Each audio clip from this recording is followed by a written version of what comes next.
What first got you excited about blockchains? Think about it. Oh wait. I bet it wasn't multi-million-dollar hacks, exposed data, or finding somewhere safe to store your seed phrase. Was it?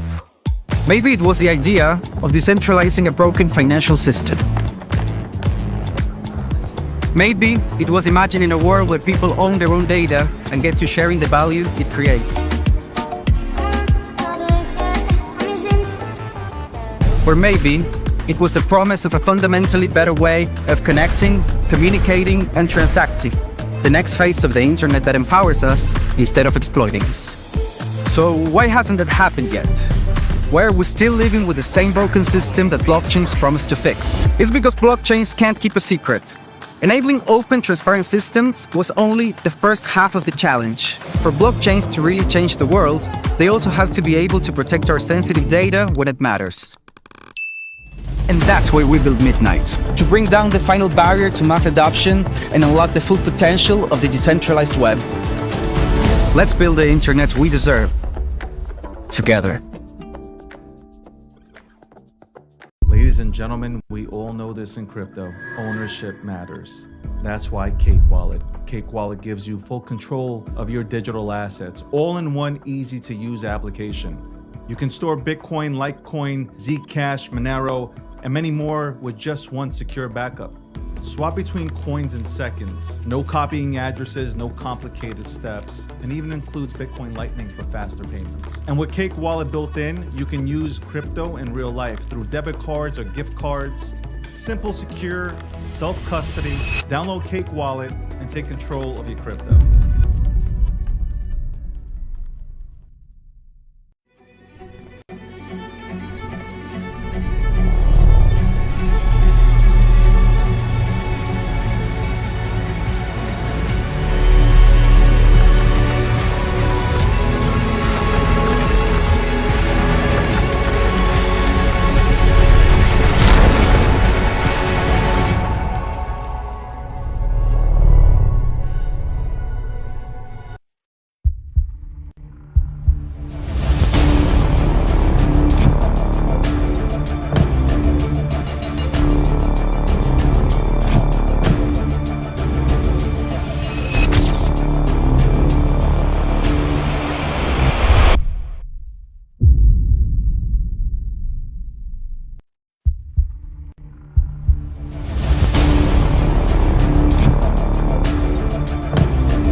Welcome.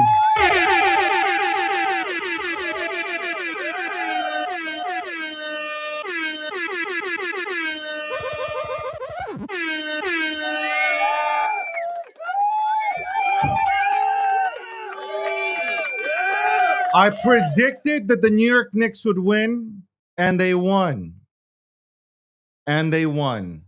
One of the greatest comebacks of all time. Ladies and gentlemen, there's never been a comeback like the comeback we've seen yesterday by the New York Knicks over the San Antonio Spurs. What a game. What a game. You counted us out. You counted the Knicks out. You thought it was over. But we came back. We came back.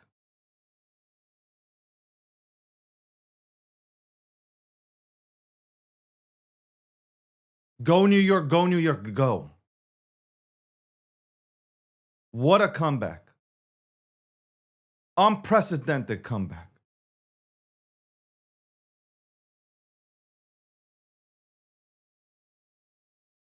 Let's go ahead and look at it. Okay, let's go ahead and look at this comeback. Let's dive in. You know what? I'm starting off the fuck crypto right now. This is what I'm starting off the show with this. It's a must.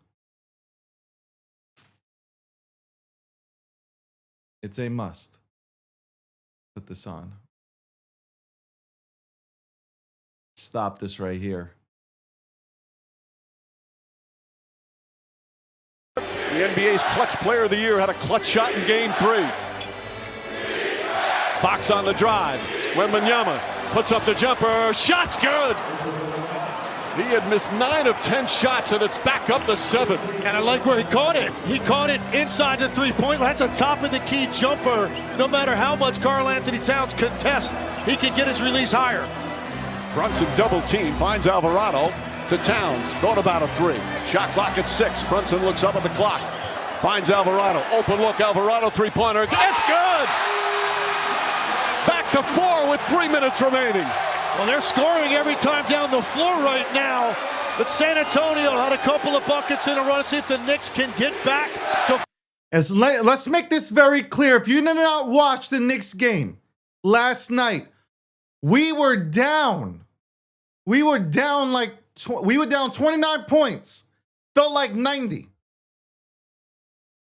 We were getting destroyed by the referees and the Spurs. We had Wemby talking about, I'm in your head, son. I'm in your head.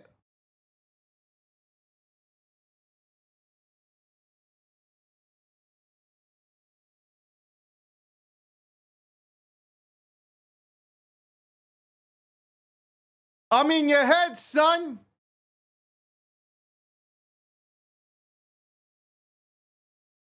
Wemby was saying he's in our heads.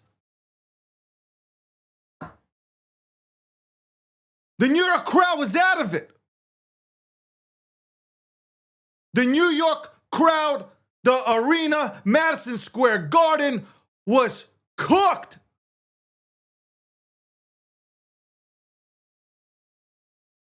It was absolutely cooked.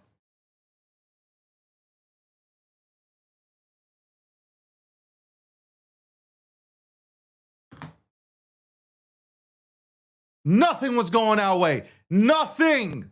Zero. Referees calling the fouls on Towns again. If you've seen these fouls, they were crazy. What kind of fouls are these? They call a foul on Towns going to the net. Talking about he was carrying this big doofus from France. That was holding Wemby when Wemby was holding him. and acting like he was being held. You see this game again, the refs, they did everything possible. See, here's the problem. You can't get into the flow of the game when you're in penalty already. So everybody's, oh, you got to play through it. You can't play through when you're on the bench. You got 2 fouls in the span of 2 minutes. The refs were against us. I don't know what game they were calling. The crowd wasn't into it. They were done, cooked.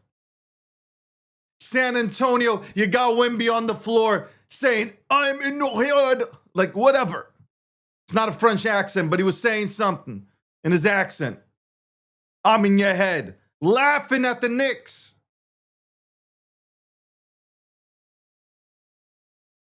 Laughing at the Knicks. Laughing. He's trying to become Trae Young and shit. Reggie Miller. The ultimate villain. I think everything changed. The entire game changed. The confidence level left the San Antonio Spurs when Wemby got the flagrant foul. Flagrant 1 assessed to him when he swung and accidentally hit Towns. Before that, he was playing physical. Before that stuff, he was playing physical. As soon as he was assessed that F1, he became perimeter and soft.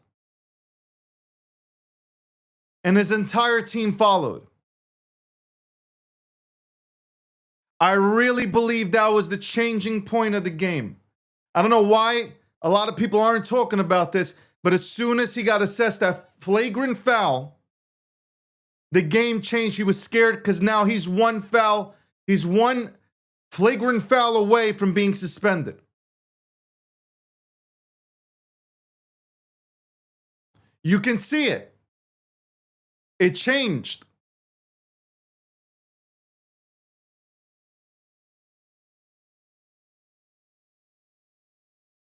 And Brunson started to cook.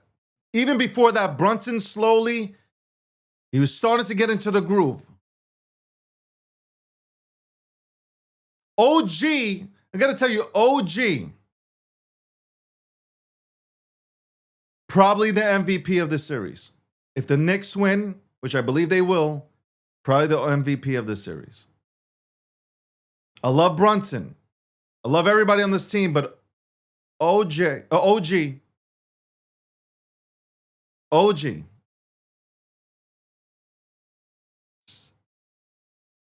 He's been playing lights out. Defense, offense, ridiculous. Show you more of this game.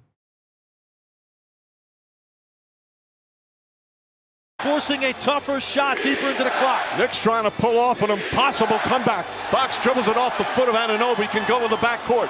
Shot clock at 7. Fox puts up the three-pointer off the mark. Out of bounds, Nick Paul.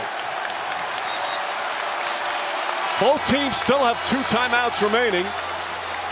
And both teams still with a challenge left. Knicks are in the penalty. Spurs not there yet. Last couple times Brunson's had the ball offensively, they've taken it out of his hands. He has to be ready to move it to the weak side. You're going to have a 2-on-1.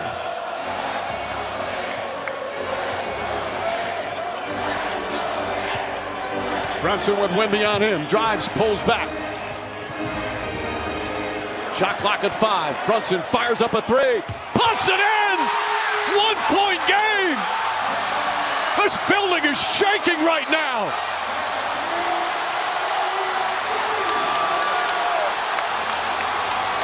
Going at Brunson in the pick and roll. They keep trying to bring him up. Now Karl-Anthony Towns. Fox throws it away! Josh Hart ahead of the pack, lays it up. Lost. I felt he so missed the bad for layup. Josh Hart here, man. Oh my Give God, the Knicks man. the lead. He wasn't sure if he wanted to try to dunk it or not. He didn't get enough elevation. Wemby on the drive, gets inside. Layup won't go Now for a this foul. is critical. Got that up on the glass. Credit This Castle right here for is creating critical. those footsteps behind him. Wembanyama misses a free throw. Knicks trying to pull off the greatest comeback in NBA Finals history. Missed them Another both. miss. Jalen Brunson is loose now. This has been the best rhythm he's been in the entire series. Brunson using Big the screen, body set by Brunson. Towns. Vassell Big right on him, body 8 on the Brunson. 24. Gets it back. Shot clock at 6. Castle on him now. Brunson, stutter Big dribble, body drives inside, goes up, Brunson. floaters up. It's good! The Knicks take the lead with 1:22 remaining.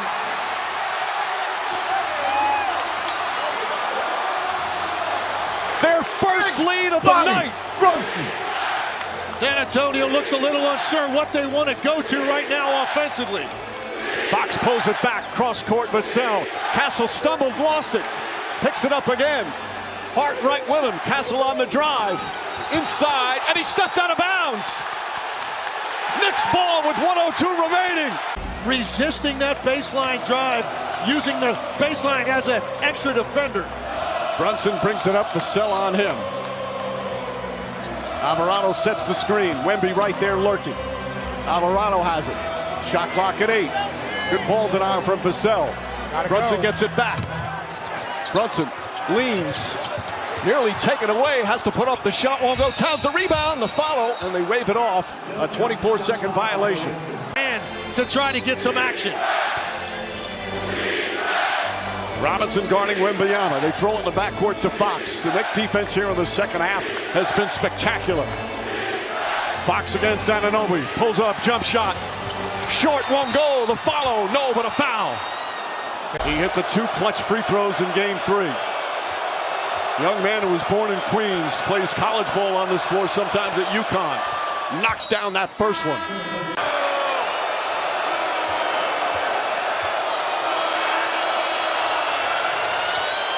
Two clutch free throws. Right now he backs off though. Brunson trying to get free. Into the hands of Brunson. Brunson's got Vassell on him. Crossover drives. All right, so before this play goes, I am so into this game. Okay, I'm not looking at my phone. I am so fucking into this game yesterday. Like I know what time, I know how much time is left. You'll see. What happens after this when I press play. I'm so into the game that I don't even realize what happens. Watch. Let me play this. I don't know if anybody felt this way like me, but I don't Goes even inside, realize. pulls back. Kicks it out in the corner. Brunson gets it back. Brunson on the drive. The floater's up. Shot won't go. Rebound deflected. In the backcourt. Fox has a chance to get it. Fox has it inside. Blocked by Anunoby. So I don't even realize that Fox could have ran out the clock. I didn't realize. I'm so into this fucking game. I didn't even realize that Fox had time to just like run around and get fouled. And potentially the game is over. Because now the Knicks need a 3.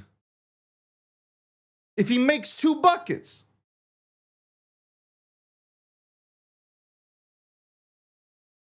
Pretty much making it impossible for the Knicks. I mean, like, the chances of the Knicks winning if he does it is crazy. I can't believe I'm saying this right now, but I'm going to defend Fox. You didn't lose. San Antonio didn't lose because of Fox. What copyright?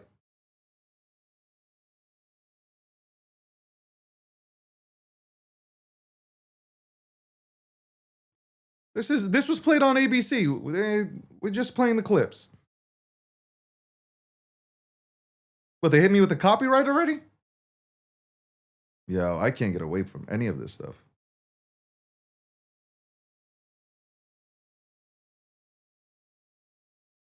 Oh, let me see.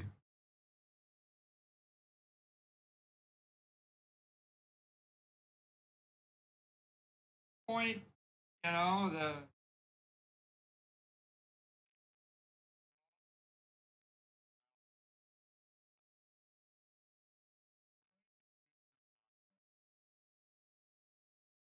No. No. They did hit me with the copyright. Oh. Oh, they did hit me with the copyright from YouTube.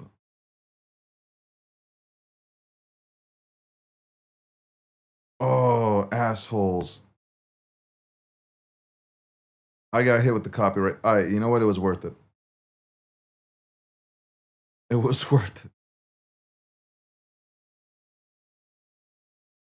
Oh.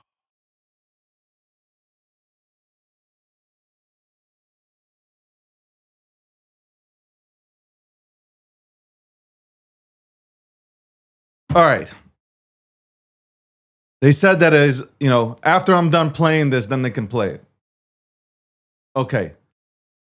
I cannot blame Fox. I can't, because you're up 29 points. You are up 29 points. This is not on Fox. This ain't on Fox. And this is all, I say this all the time. I really do say this all the time when I'm watching basketball. Go for twos. Like you're up. If you're up by 10 or 15, why are you taking threes? Why are you taking 3-pointers, man? And with threes, like you're either hot or you're not. Them shits go out. Like you could be on a hot streak, you'll hit 9, and then all of a sudden you miss 15. Go to the, you know, if you're the Spurs, the Knicks are in the penalty, you go into the paint. You go ahead and make them foul. But no, they're shooting threes. Like they think the game, the problem is they think the game is over. When they're up like 29, they thought the game was over. And they sat back on that lead. They sat back. They stopped. That killer instinct was gone. That fire, that fuel was gone. Yeah, the coach. How do you sit out Harper? Harper is going to the net. He can't be stopped, this kid. I got to give credit what credit is due. You can't stop him. You sit him for 6 to 8 minutes.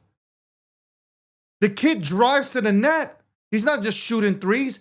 You guys went out there. You started shooting threes. That's when you started losing the game. You didn't lose the game because of Fox. You can't blame it on Fox. You just can't. I can't believe I'm defending him, but you can't blame Fox. And he also went, he tried to go for the layup,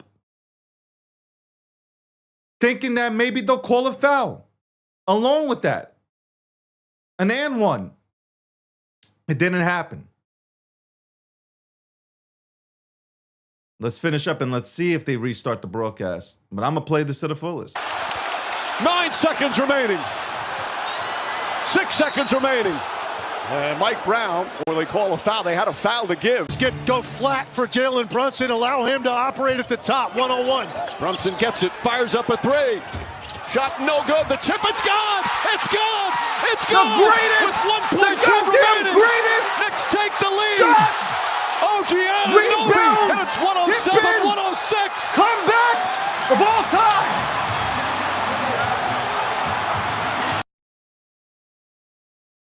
Fuck you if you say otherwise.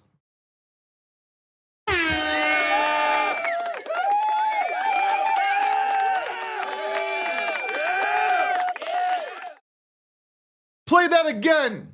Brunson gets it, fires up a 3. Shot no good. The chip, it's gone.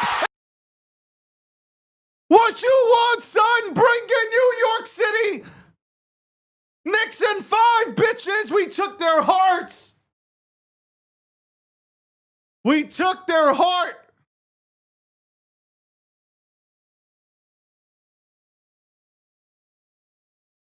If you don't see the video, you go to X. Go on X.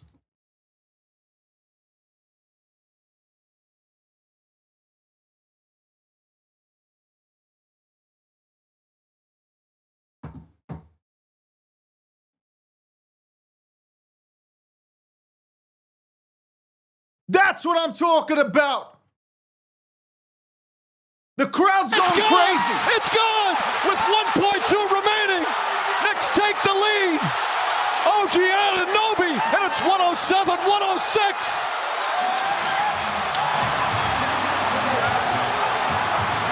Bedlam here at the Garden. They can't believe it.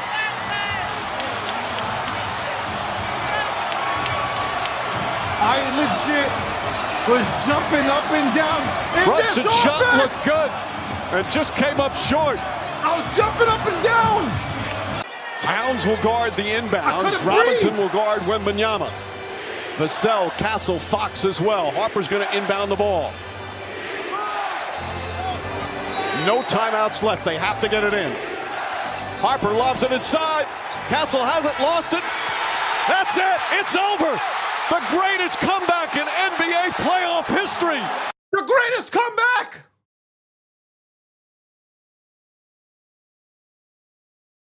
The greatest comeback in NBA history, in sports history. This is bigger.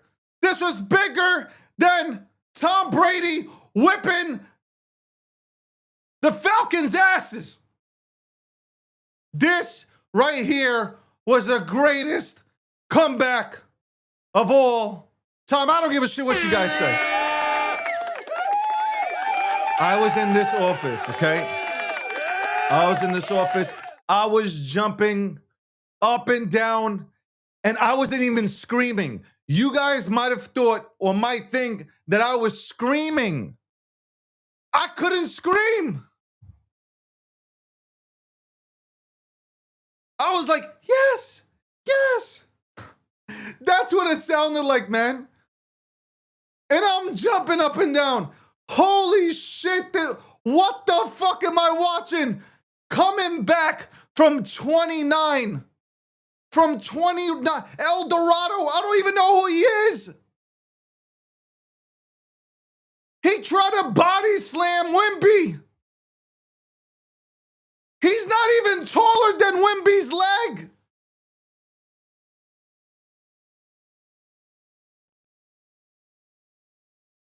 Legit, I'm not even kidding. He's not taller than one of Wemby's legs. Shout out to the Short Kings. But he tried to powerbomb him or some shit. And he warned of this before the game. He said, it ain't happening again. What happened to Brunson? Ain't nobody taking liberties. And he tried to power slam him. He tried to do some shit like Brock Lesnar would do.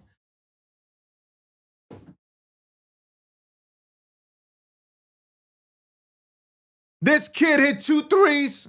He's from Brooklyn. I said he's from Brooklyn.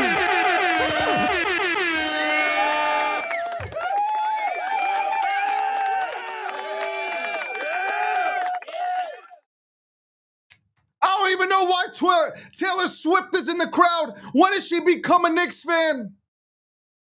She's out there in LA, all of a sudden she's a Knicks fan. I have no clue what's happening. I wanted to say some bad things about her, but then I don't know. Fuck it. Enjoy the game. Greatest comeback. One of the greatest comebacks of all time. Down 29.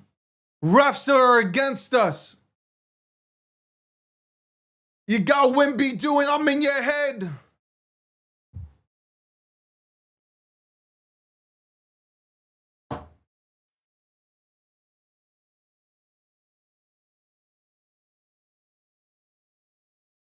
I'm in your head.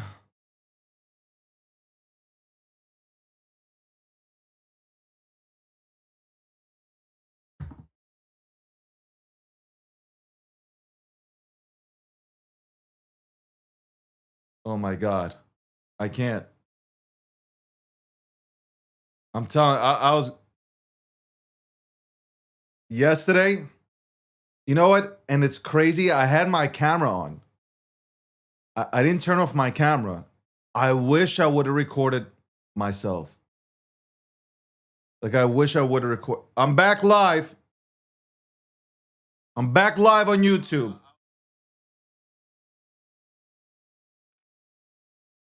I'm back. Okay. Knicks historical comeback. Unprecedented. Even if you weren't a basketball fan yesterday, you became one. You got people who despise the Knicks who were clapping for the Knicks. I think people realized what was happening with these refs and how they call these bogus fucking fouls every yo, at one point when we went down 29 points, I said fuck this game. I'm about to turn on the curling championships out in Canada. Okay, that's how depressing it was, because it's just like, yo, the Knicks can't get into the flow of the fucking game.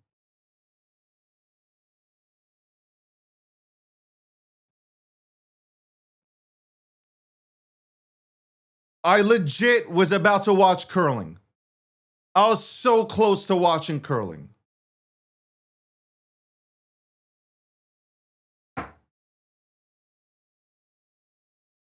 One of the greatest games I've ever seen. Like, it's one of the great, it's right there. I also love the game 1999 New York Knicks versus the Indiana Pacers. Larry Johnson hits the 4-point play. The Garden erupted. I mean, it was shaking. This is right up there. If not better, obviously, due to the finals, due to the pressure, due to the moment. OG flies above everybody and puts the ball in. By the way, if he misses, guess who was under the rim? Towns. I said big body Towns. Brunson needs to get the ball to him, because Wemby can't stop him. Nobody on that team can stop him. Zero. Congratulations to the New York Knicks. And one quick thing. Born in New York, born in New York City.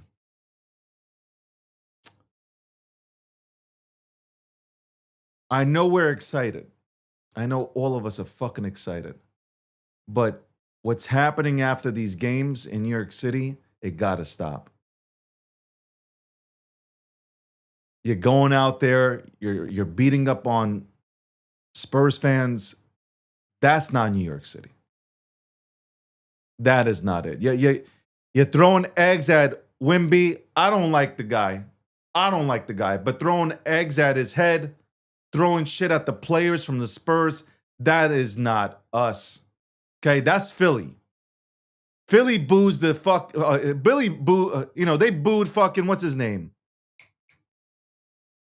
The cowboy. Oh my God, Michael Irvin, when he suffered a neck injury.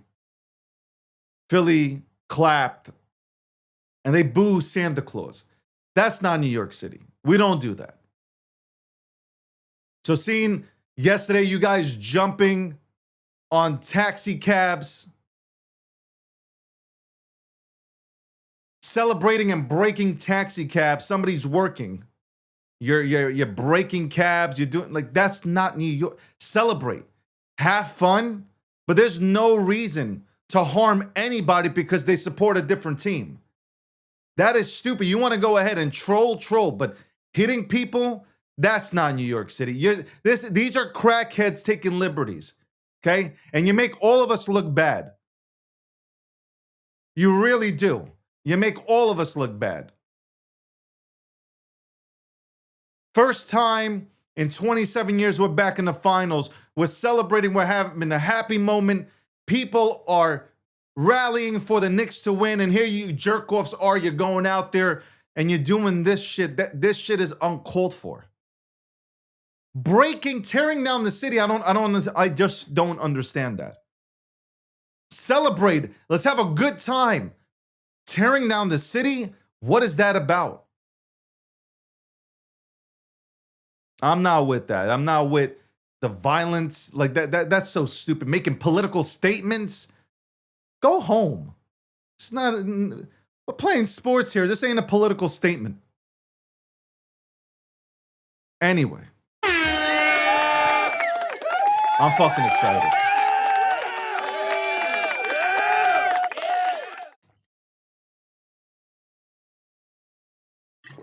I am excited.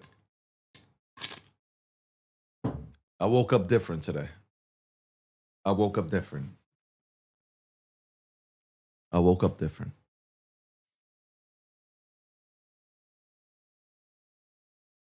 really woke up different today.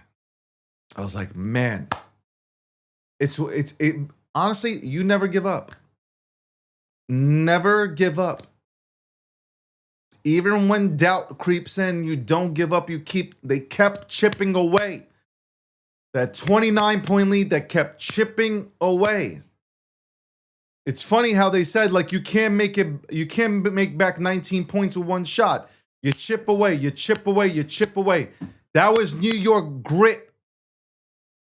That's what New Yorkers are all about. We continue to go and move forward. I don't give a fuck what anybody says. Best city in the world, except the taxes and the fucking people you elect. But still, besides that, we grind, we chip away, we keep going. We don't take no for an answer. I loved every second. Loved every fucking second. We never give up.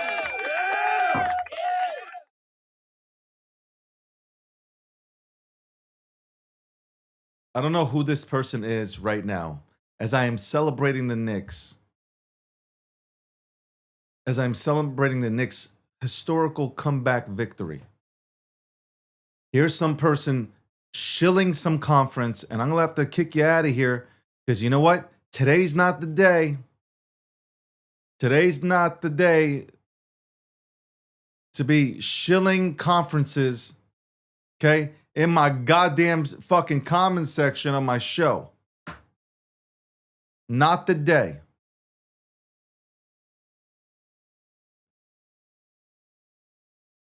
What a beautiful time to be a Knicks fan. It is a beautiful time to be a Knicks fan. Okay? Beautiful time to be a Knicks fan.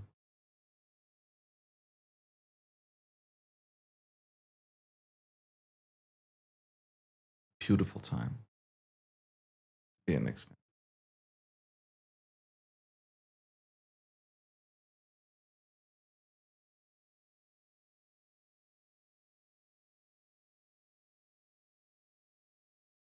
Oh my God, the CDC officially activates emergency response to screwworm as U.S. case rises. What the fuck is a screwworm?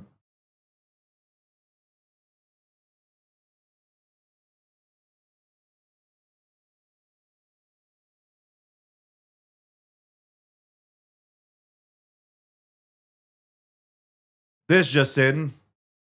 Let's go ahead and look at Polymarket real quick.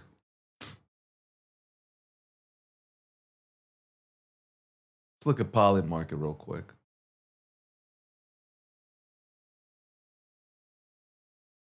Polymarket, as of 2 hours ago. Polymarket. By the way, a sponsor of this show. Go to polymarket.com.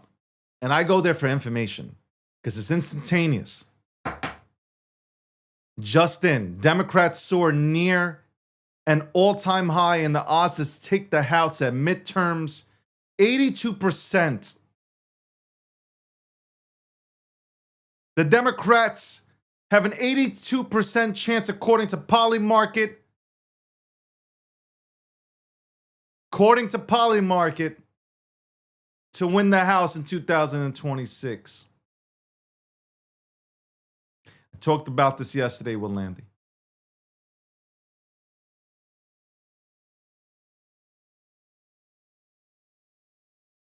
I talked about this with Landy.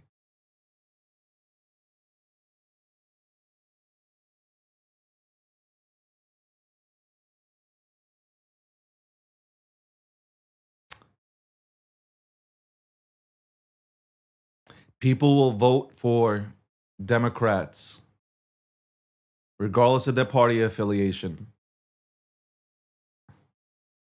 Regardless of party affiliation, because of how they're feeling at the current moment. That's it. That's bottom line.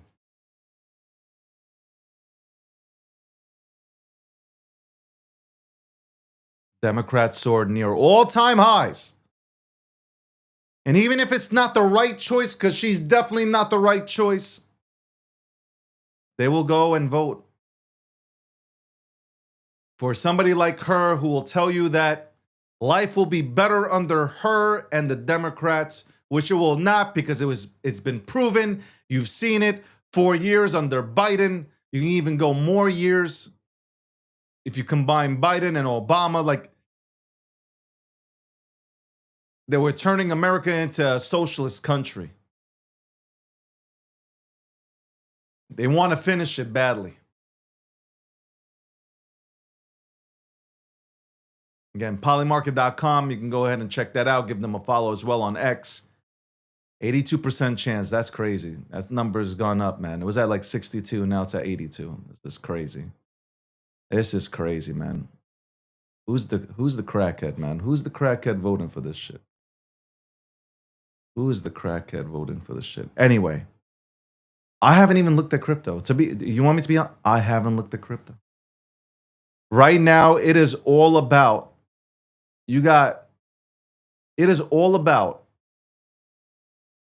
SpaceX and AI IPOs. You have BlackRock that has allocated, I think it's about, BlackRock has allocated, BlackRock has reportedly placed an order for about $5 billion in the SpaceX IPO.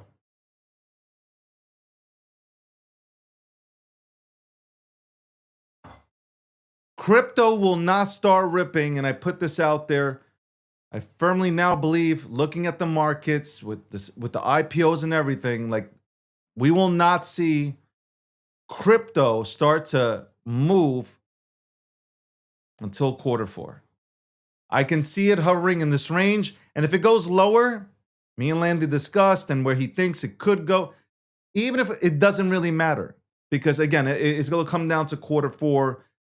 I'm hoping that the money in the traditional market starts to slowly make its way into crypto, because it's a smart bet.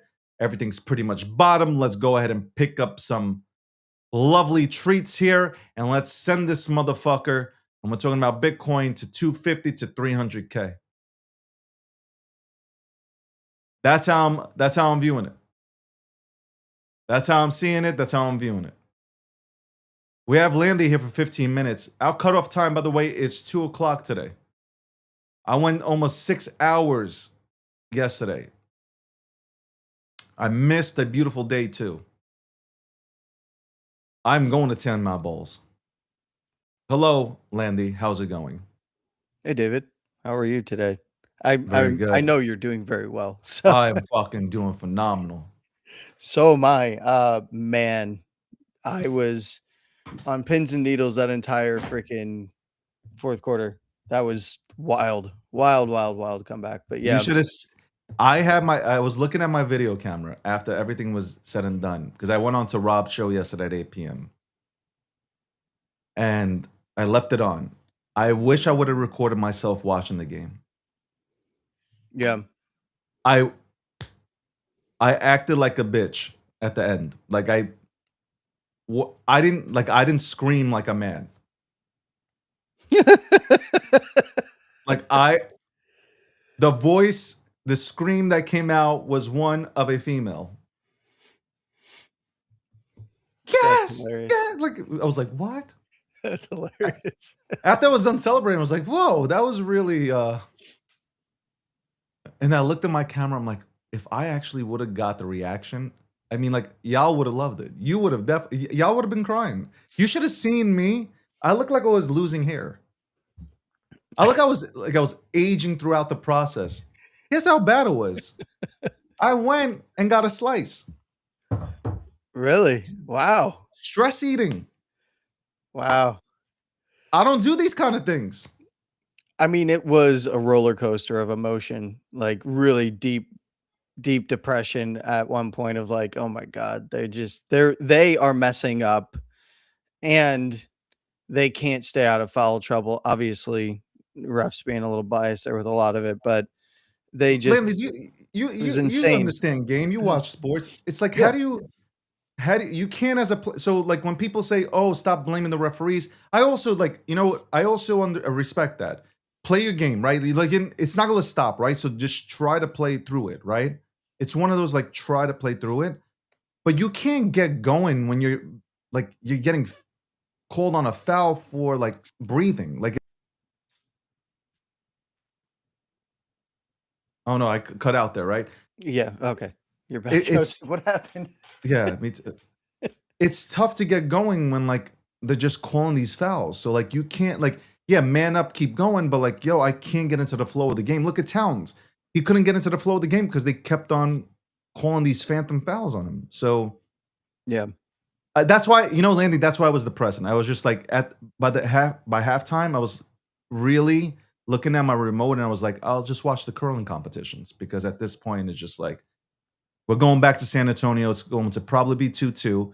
I'm not one to give up, but it's like it looks bleak, right? 29 points down. You got to have a miracle that happens. But I feel like the miracle that happened for the Knicks was when Wemby got that flagrant foul. Yeah. If you watch the game or you rewatch it, he became really timid. He stopped playing that physical game. Whatever physical game he has, like that, Yeah. he stopped it. He went straight perimeter. It wasn't inside anymore. And then they started just shooting threes. I don't know why you start 9 threes. You shoot 9 threes, you miss all of them. Like at some point you say, you know what? We need to stop. And then the kid, the rookie, who I think is phenomenal, Harper, Ron Harper's son, Yeah. who's been playing lights out. And I'm talking about he's strong going to the rim. You take him out the game for 6-8 minutes, like that's crazy. That's your best player, and you don't even know it. It's a second overall pick too. Like you took him out, and like I don't know. I don't think the Spurs lost. Like they're making it out to be like the Spurs gave away the game. The No. best team wins. Bottom The line. Knicks won, and they overcame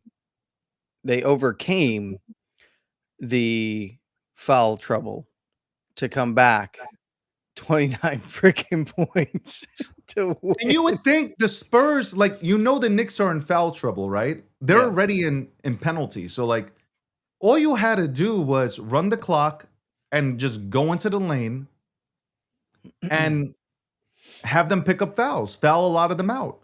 Yeah. But they did none of that. They started being cute and shooting from the outside. But guess what? They followed the leader. They followed Wemby because Wemby started shooting from the outside. So everybody started shooting from the outside. And now you're going to miss more shots from the outside than you will inside. And that's really it. And the Knicks, Mike Brown made a great move.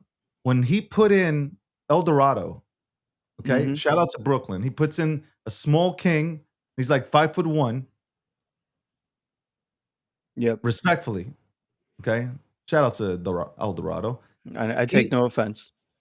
He's just running. Like both him and Brunson are so fast that they're getting up the court fast. It's like fast pace up the court transition. And now it's a different game. Now they're making their defense work. So Yeah. Great game to watch. It You didn't was. have to be a fan of like either team. It's just a great game to watch at the end. Like that comeback was That's Just some. I put it up there with Brady and the Falcons. as that shot went up from Brunson and it hit and it bounced off the rim, I'm thinking, "Oh no!" And then just out Yeah. of nowhere, oh my god! And you saw him get ready from like running from the 3-point line in to tip that. Insane, I didn't insane. understand that shot, by the way. Like I would like I get it, like try to get the ball, like shoot the ball, get it to the rim kind of thing, and have somebody like rebound and like potentially put it in if it doesn't go in. But I thought it was a bad shot. Like just my opinion. Yeah, I I mean, thought it was a bad shot. it was at the end of the day, though, that bad shot turned out to be a perfect shot. I mean, there's no way Oh gee. that how do you oh geez, it's like he knew. He knew I gotta be there. And he started running as the shot was in the air. And yeah, man, it was just I mean, he knew it go in for the rebound or try to lay it up or whatever, but just the perfect timing of the jump, everything, like you can't that is beautiful. That is just beautiful. And that's the beauty of sports, right? That is that's it's awesome. And yeah, I saw some of the clips after the game, man. Y'all are wild. You're wild in New York right now. That's crazy. I mean, be happy, I don't but agree holy with it. crap. I Holy was, crap. like that. It's such a bad. The egg. You have this kind of game, this kind of crazy comeback. Knicks fans didn't even leave after the game. They were still there for 30 minutes. Yeah. You had all the celebrities. They didn't leave. Nobody was leaving. Everybody's celebrating, having a good time. The shit outside, like you can't do this. That shit really is in New York. And you really make New York fans, like New York Knicks fans or New York fans in general, look bad because it's not how we act. We really, I'm Yeah. being serious. We don't Yeah. act that way. That people are taking liberties with that. Like that's crazy. Like beating up Spurs fans. Like, bro, come on. It's a game. Relax. Yeah. It's not. It's just a game. It's just a game. And it was a great game. Woo! I don't think I've ever seen a game like that. Yeah, that's kind of a you for those fans and the people that were there in the arena.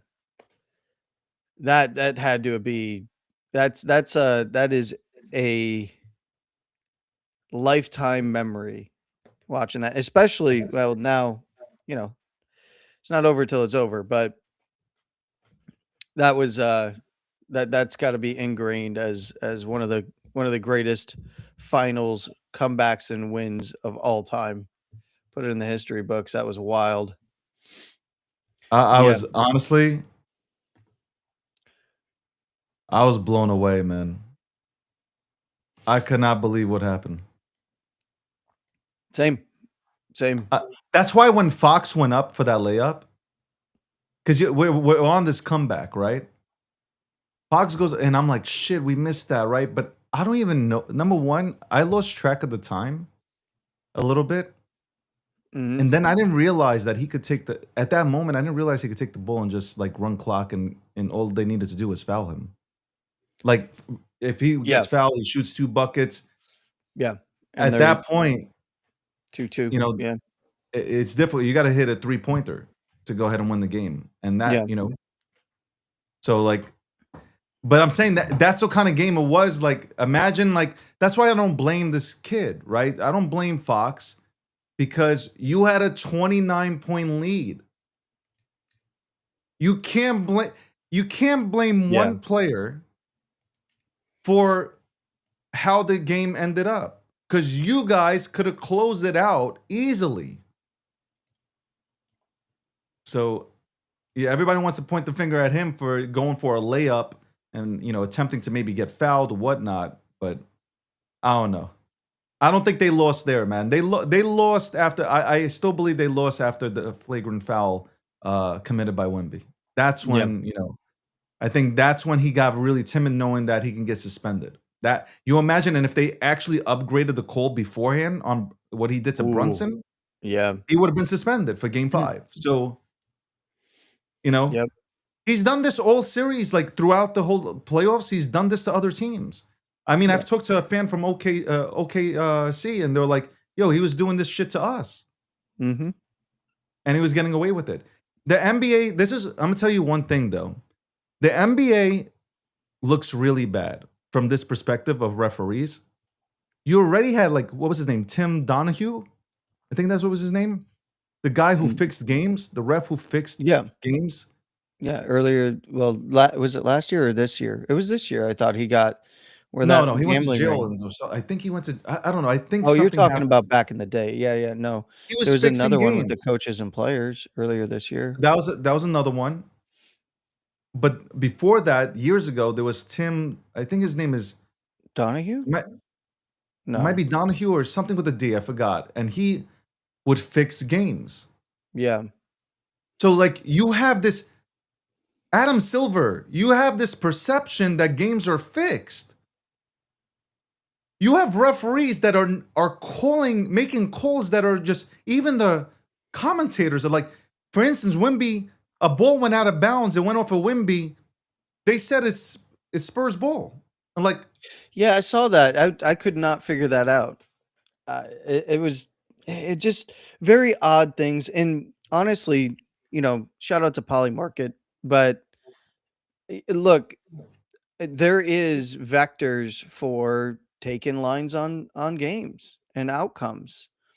And, I think that the sports side of things, and obviously this has been across the board, Poly Market and all of the other prediction markets aren't the only places that bets can be taken on games, right? Like there's side bets outside of this stuff. There's different applications everywhere that you could take bets and lines yeah, and legs DraftKings, on. whatever. Like Yeah. all over the So, place. And you but got Las Vegas, man. You got those yeah, and bookies that are Vegas. mad. They didn't Yeah. have the Knicks winning. They're probably under right now. Well, and that's I it's been a long time since we've had an actual investigation, and because it's in football, in basketball, less so in baseball, right? But in football and basketball, it has been a hot topic when it comes to referees. And it seems like they've, with all of the focus, especially in football and basketball, on the referees from the league side of things about how they're reviewing and they're going to change the rules and they're going through training and they're going to be, these teams are going to, performance based bonuses for, things that they get docked for if they miss and like all this. For all of that, there has been no real investigations, right? Because they can go through family and have family have money on the line. They could go through third parties and all kinds of stuff, right? Like, and there's decentralized systems that they can go through. I mean, obviously, it's very hard to prove, but none of the officiating has gotten better in either the NFL or the NBA. It's only gotten more atrocious year after year, which is wild to me.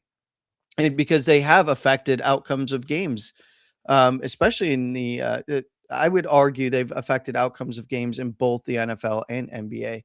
Now, obviously, fans go, well, those leagues are fixed anyway. They already know who they want to zit. In the moment, you can't, there's no way to Yeah, fix but that's the the way that perception. he tipped that ball in, right? Like, But there's no that's the way to fix perception. that. Yeah. Like that's the perception because you have people that are coming out like this ref who was doing, illegal shit. Yeah. He came out and said like, "Well, we're taught, you don't know who to believe, right?" But he's out there saying, "Well, we're taught to go ahead and extend the series." There might be some truth behind some of that when in the It's like NBA. There might be some truth behind that. that's why like, the refs, in the playoffs, the refs need to stay the fuck out. I'm not saying like, hey, like let a blow to the chest or a blow to the face, let it go. I'm just saying like let them play. Yeah. The refs are not going to catch everything. Like it's human, right? You're a human. You can't catch everything, right?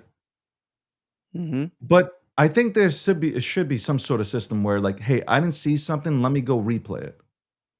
Without challenging. Like they go and they look. Like they're allowed to continuously look and say, okay, we'll overturn it. I made a mistake. I think Yeah. that should be it. Like that'll make fans say, okay, look, they take this seriously.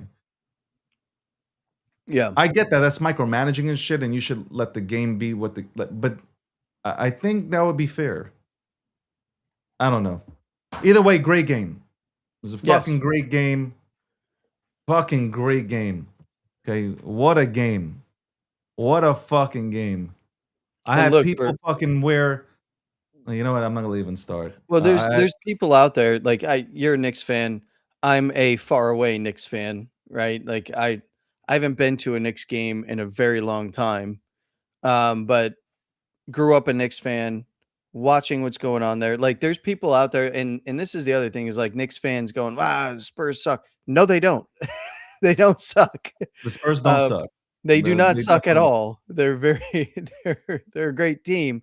You might not like the way they play, which I don't, but they are a good team still. yeah. But like it is yeah, I'm excited, right? It's Saturday, man, right? Saturday's next game, right? Yes. Yeah. Yeah. I So don't even know why it's that long. I mean, like, why would you? I get like they have to flights travel and long. shit, but like, why make it so long? Like, that's It's the rest and travel, man. I mean, that's it they've doesn't been matter. doing this Like, for you play, you years. play. Like, Well, it's not like the old days. I told you, remember, you saw this, right? I don't know if this is real, by the way, but the quote attributed to Michael Jordan when somebody asked him, like, do you think that the 90s Bulls could beat, yeah, I any of remember the that. current I saw champions? And that. I then saw him say and that. he's like, "Yeah, probably by like 3." He's like, "Oh, why so many points? Because 'Cause we're in our 60s now." It's like it's not like it was in the old days. Um, I mean, Crazy. I mean, I'm yeah. still not over it. I'm like sitting here, I'm listening to you. I'm still not over what happened yesterday. I still can't even process it right now. Well, hey, you got all of tomorrow to process and Yeah. part of Saturday, and then Wow. man, one more, one more. One more, and we win the championship. It's been 50 somewhat years, and we bring home a championship to New York. And maybe that gets, New York sports started in terms of bringing championships back home. Because Yeah, we've Buffalo been in Bills a next, drought. baby. Buffalo Bills Buffalo, oh my next. God, here we go. I'm thinking dart to Odell Beckham, but people will kill me on that one because they're like, "What do you mean Odell Beckham?" So you want the New York to New Jersey connection. I see how it goes. You know what? I want the Rangers to win the Stanley Cup, man. That's what I really want, but we'll see Uh, what happens on that. I get it, I get it. I'm from the Canadian version of New York. I'll So, tell you. I'll tell you what. By the way, the biggest stock that everybody missed out on was Madison Square Garden. Madison Square Garden was trending at $150. You could have got it. You could have bought MSG stock, and I think it's in the high threes. Might be higher today. I don't know, but it is definitely in the high threes because he went ahead and MSGE? separated. I think he separated the two. He separated the assets, I believe. Oh, Madison And Square Garden Entertainment Corp is trading at like $75 right no, now. no, look at the sports. Oh, okay, yeah. The entertainment group is what I Yeah. own a lot of. I also own some of the sports sites. So let me look. If Madison you go Square look at the sports Garden. side, that was probably like I don't one of the remember where it's biggest at. things you could have got into when he Site. separated it. Because this is what the board actually wanted. They wanted it to separate these assets. So he did. Yeah, that's the MSGS ticker. Yeah, you're correct. It's at 387. Yeah, because when you for holders at the time, you could get in early. We're going back a long time ago, bro. Yeah. Like a long time. So now Yeah, like because they're thinking of even splitting even more. Um yeah, yeah. I forget what I got to look it up again, but that stock is he has made his shareholders very happy, James Dolan, by Y- doing that, splitting them away, doing sports and entertainment separately instead of having them as one. Yeah, for a very long time, it was sitting at like between like 130 and 200. It was Yeah. like $200. Yeah, So and great then it job by just started James taking Dolan, off. man. This Yeah, past imagine year. if he still had the not the Liberty, but whatever they're called now. He sold that Oh, off. yeah, He should have had it, man. He sold it way too early, man, because Caitlin Clark comes in, and now that the NBA, WNBA is something. well, I don't know. Either way, I think they need more sponsorships even for that. I don't know from a business standpoint, but from an optics standpoint as part of your portfolio, might have been good to keep them. Yeah. but I still think that like MSG Sports has more way to go. Like I still think like it Well, can go it's been higher. on a run since last year, Q1 to Q2, right? Like it bottomed with everything in April of last year in 2025, and it's been essentially sideways and up because it just all it did was it spiked like the 170s after setting a new floor for the bottom there, and then it's just been on a run ever since. I mean, the same with with the entertainment group too. Yeah. So I don't yeah, know. Just it's interesting to look at certain things. Obviously, big thing in TriFi is SpaceX. So we yes, got SpaceX, and tomorrow. everybody's trying to get in. Literally I've had phone calls for the last 3 days. People like, yo, should I go in? Should I go in? I'm like, do whatever you want, but I'm going to wait. I personally, I might lose. I might lose waiting, but I think There's always waiting. opportunity in markets. Yeah, yeah, 2 to 3 weeks. I think you said it also. Wait a few weeks, kind of thing. Like, or you're going to wait a few weeks. I'm Yeah, waiting a few weeks before I go in. I'm not gonna because I know what's going to happen. It's gonna yeah. retrace, and I'll have an opportunity to get in. It's not just gonna fly, out this world. And I don't think. By the way, I don't think Well, OpenAI is going to come out with the. Hold on, who's not coming out with an before IPO? before the end of this year, I think they probably do it. I think everybody's just watching SpaceX first. You talking about OpenAI? But yeah, OpenAI. Now, I don't know how the appeal process with Elon is going to work. I don't know if that would affect anything. I don't think it would, but realistically, we've got Anthropic, OpenAI. You just had Google do a raise. Um, this is I would be surprised if we didn't see OpenAI and Anthropic IPO this year. I think that right now, because the structure of the SpaceX IPO is very different, people want to watch it to see how it does, right? What Yeah. does it do what the typical IPO does, pump for like a couple weeks and then absolutely dump, 65 to 90%? Or is the way that this is structured gonna keep the bid side buoyed because of the early listing on NASDAQ while limiting the upside capital, essentially using retail as an exit for early investors, which I'm not a fan of. But in terms of price action, most retail investors are going to have exposure to it in their portfolios through Nasdaq anyway, Yeah. so that might keep the bid floor up. And then there's the 90-day unlock. Typically people say, the general rule of thumb is like wait 6 months. Um, and then evaluate. But realistically, I'm going to wait probably a couple weeks to see where things are from a technical standpoint. And then I'll start projecting potentials at the 90-day and 6 month. And then watch to see if conditions are met for, some of the more severe downside that we typically see. Everything that goes up must come down, right? It's elevator up, or it's a stairs up, elevator down in traditional markets.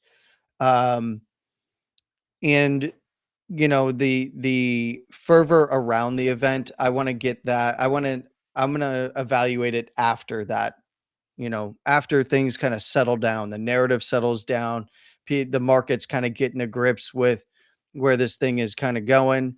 Um, and seeing where some of the correction in wider markets goes after that as well. As we are correcting pretty hard, we broke structure in traditional markets to the downside. And I think, a lot of people saying, oh, well, it was because of XYZ going on in the Middle East. It really has nothing to do with that. Oil prices have remained under $100 for a while, and even dove down, even though tensions are high there. Um, and one of the big things, how I've been talking to you about oil a lot and watch the oil price for futures for WTI specifically. But obviously you watch Brent and stuff like that and Saudi Sweet. But the fact of the matter is that has been the guiding light for markets in is oil, because we knew, and I've been saying this for a while, that we've had there's no way that ships weren't going through the strait. That's been verified. The other reason that that that's very true is the oil prices, when all of this kicked off again, did not dramatically spike up, right? And that's partly because the supply chain has adjusted. All of the things that I've talked about, they've kind of lost all their cards in that area. That's why they're threatening the Red Sea. But also, ships have been going through the strait. I mentioned this since the very beginning. Transponders off on one side, on the other. And in many cases, they were keeping transponders off all the way through the Gulf of Oman. So we now know that a lot of ships have gone through there, specifically oil tankers, and that has helped to keep the markets headed to the downside in terms of oil prices. We'll see with the most recent actions how that kind of shakes out, but I would be watching oil prices as it relates to what's going on. So what it tells me about traditional markets selling off aggressively here is that a lot of it is because of profit taking and hedging, because you get an arb trade, that's you squeeze that arb, you unwind one side of the position, this being the long side of the position, and then of course in favor of getting into the SpaceX IPO. I mean, this Yeah. everybody's been looking for this. And So Anthropic, like Anthropic, like people want money, people want yeah, liquid to go ahead and participate in that. Uh, Again, I got to look at OpenAI. Something about they might not go through with an IPO. I don't know. I got to read about that. yeah, Uh, there's been speculation that the intention for them is to IPO, but there's been speculation that they might not go through with that this year. Anthropic is going to be a big one. You know what's funny? Talking about SpaceX, everybody's been having conversations about it, but as you know, I'm in a bunch of different spaces during the day. Really, only two, but um, one of the topics came up is like, if you look at all of these AI players, where are they going now for compute? They're all going to SpaceX, whether it's Anthropic, OpenAI is trying not to go, but they're going to end up going to SpaceX for compute. Even Google's going there for compute. Well, that makes SpaceX, kind of the winner in all of this. And it yeah, was really surrounding the conversation of Elon's objective of putting data centers in space. And bro, how smart is Elon? Bro, he is so ahead. yeah, It's just ridiculous how ahead he is of the curve. well, Like, you're going to be like, no matter how much you hate him, like you're going to like it's what brilliant at in what point terms does of the way he Grok moves. overtake everybody? Well, this is Grok doesn't even need to be the winner. All of the compute, I think Elon is going to be one of the biggest players in AI compute in the world. And I think that a lot of people are only concentrating on the future of data centers in space. Meanwhile, because of the way that he's built all of his companies and the way he built SpaceX and the way he scaled up compute already for the data centers, he can keep expanding that footprint, and he doesn't have to deal with what all of these other data centers are having to deal with, which is public pushback, and then the build out process to actually get up and running. He's already got the power, he's already got the locations, and he can keep expanding them too. Because how smart he was with the real estate deals and the deals that he's done with counties and cities. Uh, uh, Whatever, he has really put a brilliant team around him with SpaceX, and I think you're going to 100%. see your Anthropics, your I think OpenAI is going to eventually go to him as well. I don't know if they can make good on their intent to buy. We already know that they're not going to be able to make good on the intent to buy those GPUs from NVIDIA.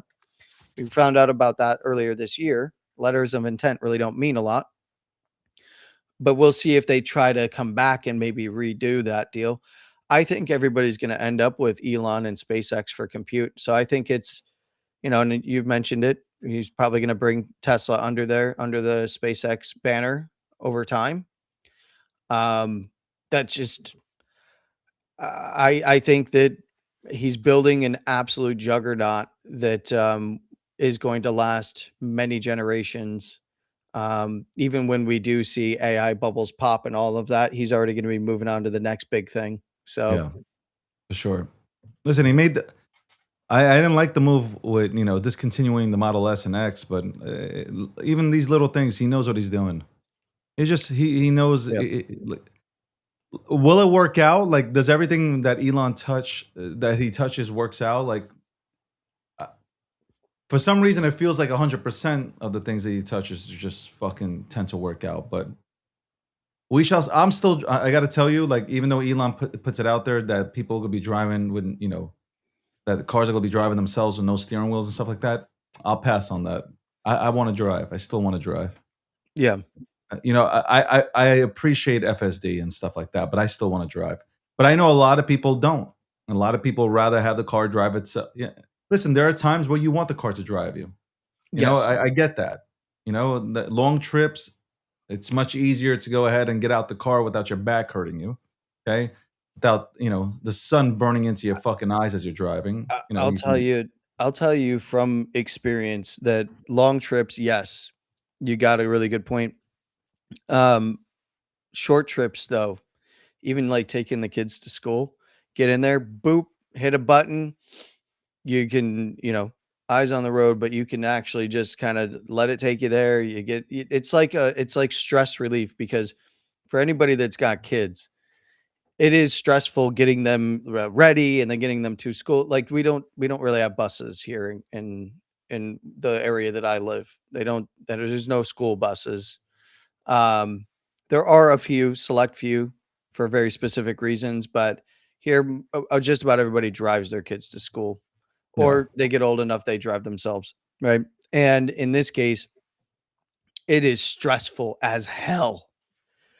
When you just hit a button and it just goes and it does it all for you right to the parking spot, because like so for us we have a parking spot because I have a special needs child, but that is right to the parking spot, right back.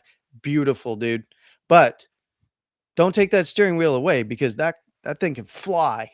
So I want to be For able to real, drive man. it on the damn back roads, right? I want to be able to go to the dunes, right? And yes, you can take your electric vehicle to the dunes. Just don't get too far away without a gas vehicle with a with a generator on the back. That's funny. Somebody asked me about that. Can I put a generator in the back? I'm like, what's the purpose? Dude, there's guys that got generated. They go to the dunes. They have gas generators in the back of their cyber That's trucks great. That's crazy, bro. just in case. Bitcoin, though, right now, if you want to look at the crypto markets, I think, like right now, when it's like, there's one thing that you learn when you trade. When it's boring, that's the time to go ahead and buy some shit up. I don't know. That's me personally. You don't gotta. Nobody should follow like what the fuck I do. I have a different threshold here. But when it's boring, that's when I like to go ahead and start buying. When everybody's declaring shit dead and it's boring and it's done and cooked, that's when I like to start buying. That's when I know like you guys are cooked and you guys are chasing green candles.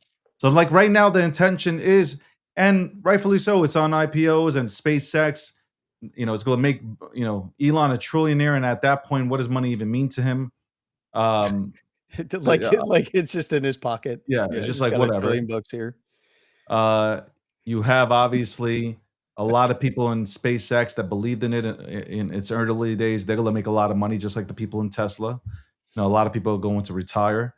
Mhm. Listen, people who are trying to invest 100 grand into SpaceX right now. You know, again, I'm going to wait, but hey, people got their own strategies. But as to crypto, Bitcoin's at 63,270. Ethereum is limp dicking it over here at 1674. Uh, BNB, like, what the fuck am I supposed to say? Is the truth. BNB, I mentioned BNB today because there was somebody from Wall Street was on, I forgot which channel, it might have been Bloomberg or CNBC, and they said BNB is probably one of the most undervalued crypto assets within the crypto space. Listen, stating that institutions are looking into BNB. I like CZ. I love Binance. It changed the game. I mean, what use cases BNB have besides obviously transaction fees being cheaper on Binance, and you have people who have built memes on top of BNB. So I really don't. Maybe I'm missing. Maybe I'm missing the plot, and I don't know. There's some Or DeFi I have. over there, but it's more about I the mean, BNB to me is just that until they do something.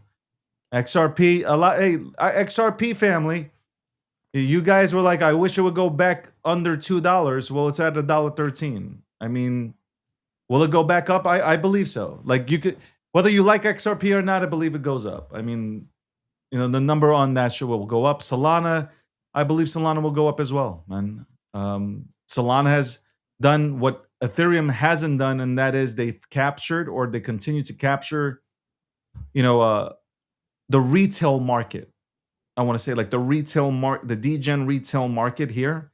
It continues to capture that, and you have, listen, what's his name, Scaramucci, and a bunch of other hedge funds and institutional players saying that they're building on top of Solana. So yeah. you might not like it at 66. You might be waiting for 20, 40. I've heard you say that, Landy. Well, That shot isn't at you, by the way. I just heard like you say, hey, I wouldn't mind picking up at 20 or 25, 30, whatever it is. I have a tough time seeing a realistic path there because of time compression. I'll be honest with you, David. But as people who are putting those targets out are not incorrect on the technicals, I personally have a tougher time seeing it back at those levels. Even with my analysis, I would need to see very specific things, one level at a time, right? Where in fact, today, remember yesterday I talked to you a little bit about this, that Bitcoin could potentially set up for a higher low. It just needs to close above 64,200 and then get above 65, and we could see a little bit more of a bounce in the markets, maybe to the deeper 60s, 68 to 70.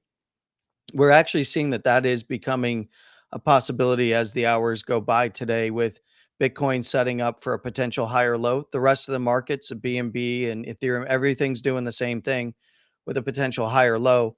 It's just about taking out that last daily lower high, and then we can look for a potential further bounce up. So, while Bitcoin's in the 58 to 60 on the low side, I'm not looking for the mid 50s, low 50s, potentially upper 40s until we see a break and close under there, especially on weeklies. Daily Yeah. runs down there, great, get liquidity, but sustained downside, I need to see weekly closes below around 58, or the most recent low, you could just say. Well, 50, we can both 58, say that 59. Bitcoin hasn't performed. Yeah, but that's I okay. mean, That's no, opportunity. but yeah, I'm not dissing it at all. But over Yeah, the last year, it's down 42, 42%. 30 for days, sure. 21%. The last 7 days, it's really the last 24 hours up 2.2%. But And this is what well, it is. that's going to be a narrative until it's not, right? Yeah. So, and you want that to be the narrative when you're accumulating. You want it to be, in fact, I would like this. I personally want to see it down further. I want to accumulate at lower prices as well. Granted, like I discussed with you yesterday, on the first rundown to 60K, I had been looking for 58 to 60. I had bids at 60 on the first rundown. There's no way to get it. There's no fill there. Even though it hit 60K, even on spot, I got no spot fills on some of the biggest exchanges out there. Um, so I ended up filling higher. I ended up filling on the 65, right? Which Yeah. I'm fine with. And I filled at 60 now, because we did get that dive under 60.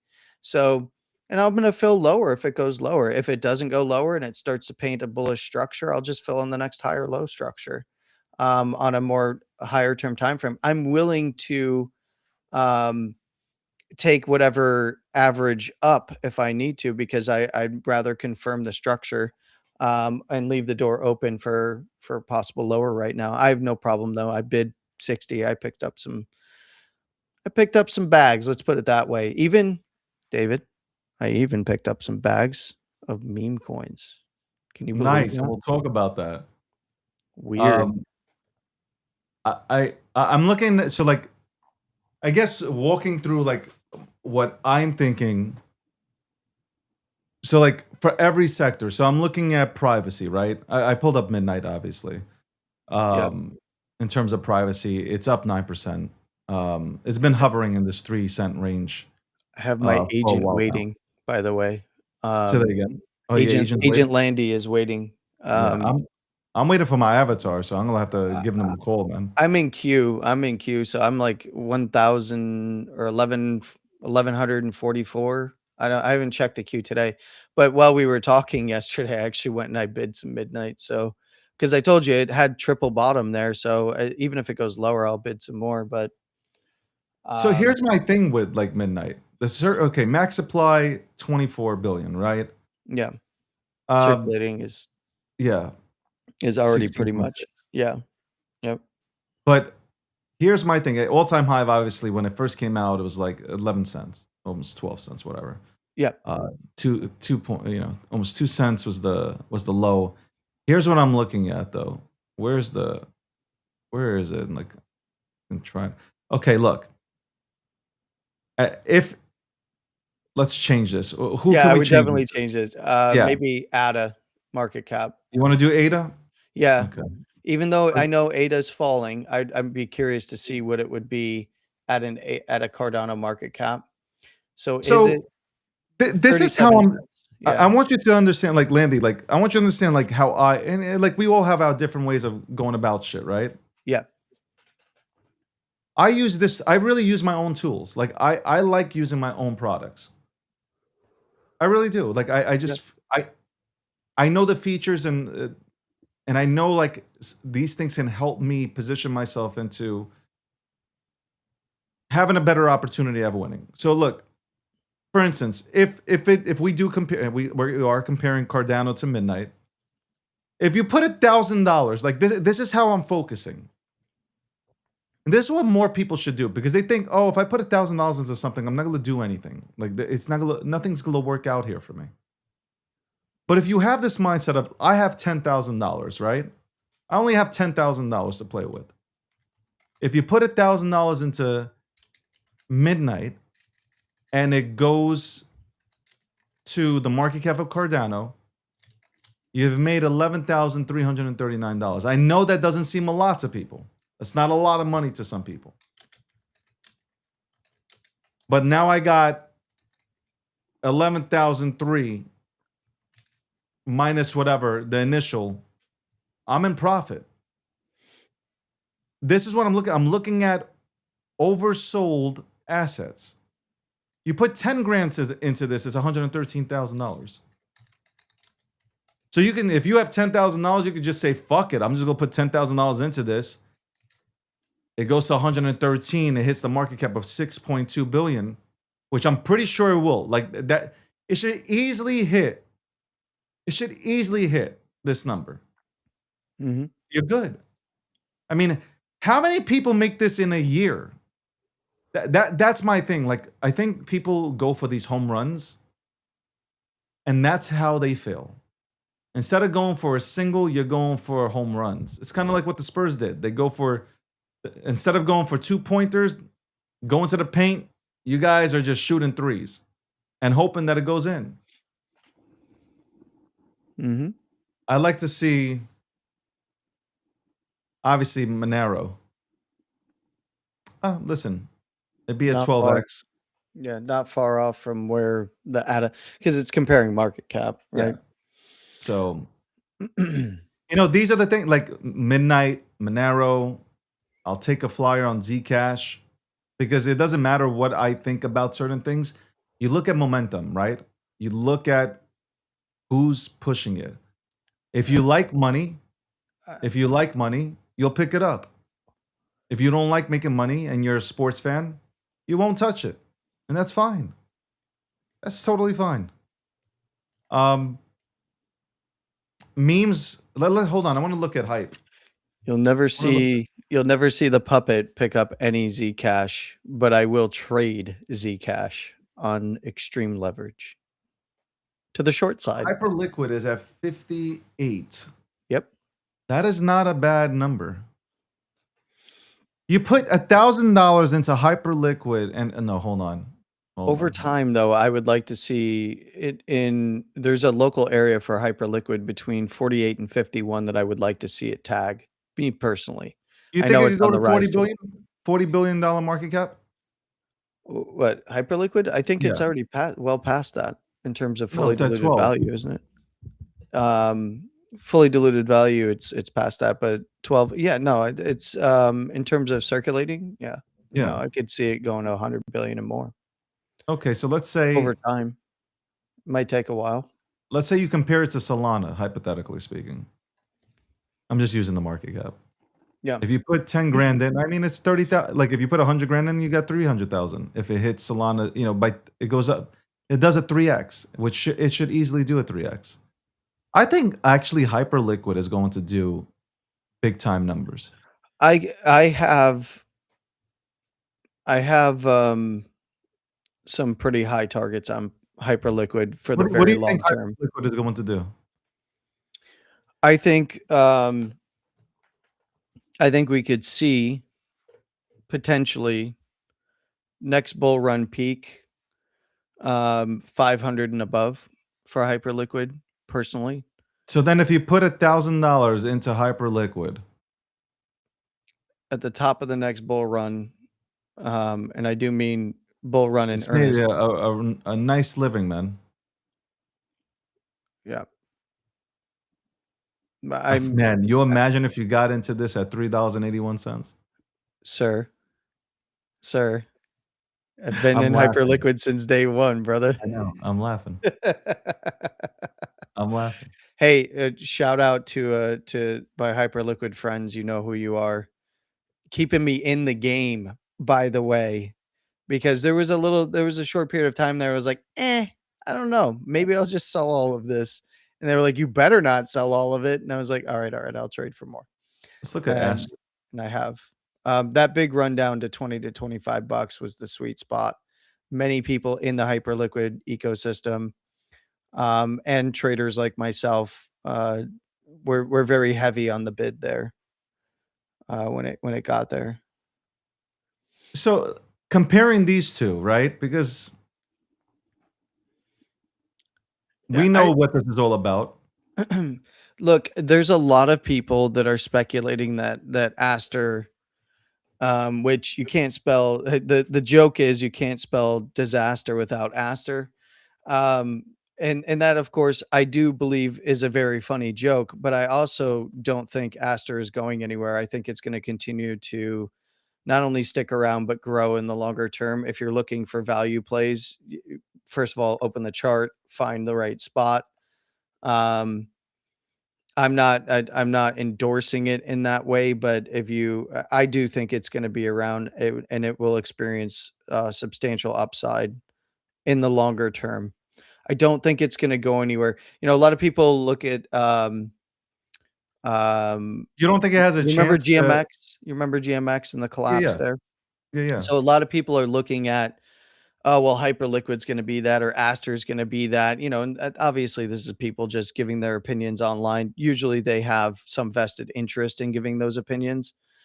But realistically, I see the Hyperliquids and the Asters and these perp dexes continuing to not only grow, with a Hyperliquid obviously leading the way with institutional flow.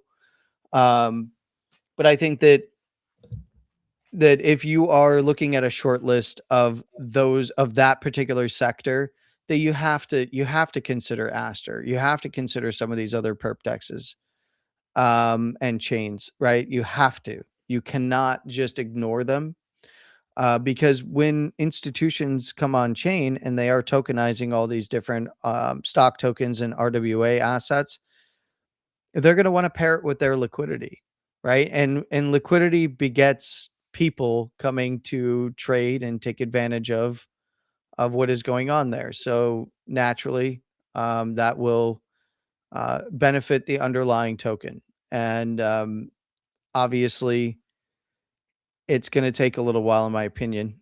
But have fun on the little upside bounces here. But I would be ready to identify opportunity when opportunity presents itself to the downside again. You know, I'm gonna say something that might be controversial.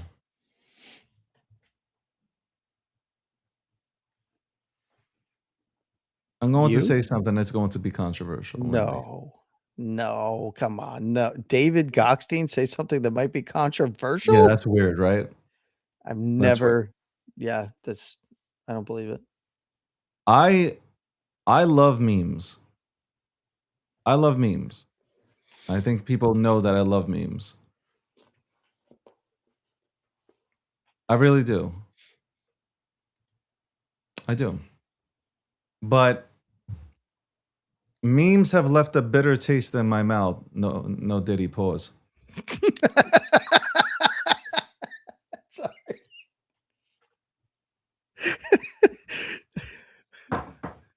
Yep. So unless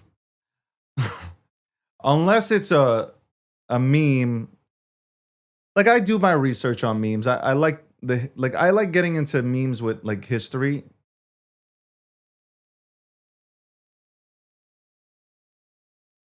I can't see myself getting into anything. I can't see myself getting into anything else. It has to be something that's because all these wars that happen, all these PvP shit, uh, getting dragged into absolute bullshit consistently and like fucking like I don't. This is not crypto.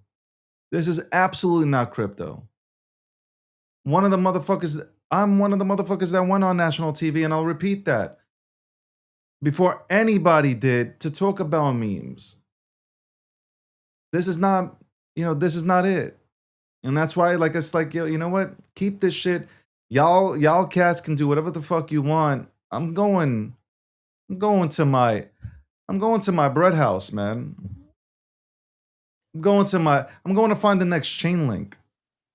Or I might just get more chain link. It's one of those things where like, I know these things, they're not gonna hit 100x, but they'll hit the 10, 20x. And I'm fine with that. Even if they hit a 5x, I'm fine with that. I'm not going to do hopes and dreams. I have my meme collection.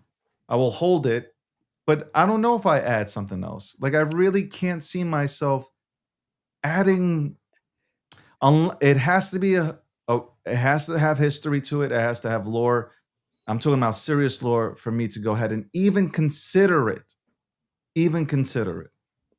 So that's right. That might be controversial. I get people in my DMs like, "Hey, no, fuck off. I'm not going into any of your shit." Okay, don't say you're not shilling me. You are shilling me. Okay, like keep that to yourself. I don't want to be a part of it. You're gonna use my name. Like you get what I'm saying to you, right? When Yeah. I go into something, it's sort of no. That's even if I go into something now, my mouth's shut.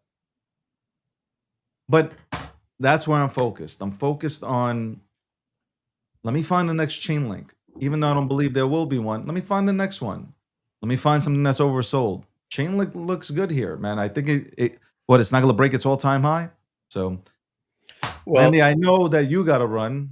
but I wanted to say, all of that said, memes will run off their lows and they will run aggressively Yeah. when the time is right. The problem is a lot of people in the meme space are really underwater. So I think that what you just said is very smart because you can have your bag. I just said that there are places here where in a select few memes here and there, I've been bidding and I will bid if they continue to head down. I'm kind of waiting to see if they're going to continue to get that further downside move on some of them because I think that they will run off of their lows and they will make a lot of people a lot of money if the cards are played right. But we're in a transitionary period in this space where there is opportunity in things that are not memes that you can catch early and you can if you stick around you're able to identify that opportunity on whether it be majors or others that aren't in the top 10 market caps that are at levels here and lower that are absolutely attractive and I think Yeah. will do very well with a lot of the institutional players coming in. I think I got legitimate OG memes, but I know a lot of people are making money in the meme. Still, there are people making money in the memes, but I mean, right it's not my now, age. it's a lot of It's just opportunistic, yeah. pump and It's a dump lot of stuff, cabal so shit. A lot of, like, yeah. honestly, a lot of this is like you got to be in these trenches. Listen, I've graduated from the trenches. I don't need to be in them. Yeah. Look, even I'm laughing right now. I don't want to say the name of the meme. I don't want to say the name because you know what's going to happen. They're going to clip it up and they're going to say he mentioned it, right? That's Yes. what always happens. Yes. But there's Why a I'm not meme saying out there anything. right now, and I I talk. If you look at the meme list that I came up with in 2023, they're talking about it right now. It's a dog, and people were tearing me up about it. Here's the difference. Here's the difference between me and somebody else, right? I called this thing when it was like at 120. Okay. I was like, I'm not calling it, but I said I like it. I think it's a meme that has like super fucking history to it. It was on ETH. Now it's sending on Solana. I'll write it for you. Hold on, I'll write it for you. Yeah, I think I know what you're talking about as well. So I got reamed in my ass for this one. Mm. It went to 12 million. So that's not Yeah. a bad play, right? You call something.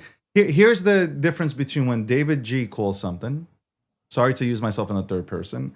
And when somebody else calls something, right? DG calls that, what I just wrote to you, Mhm. goes from 120 to 12 million, right?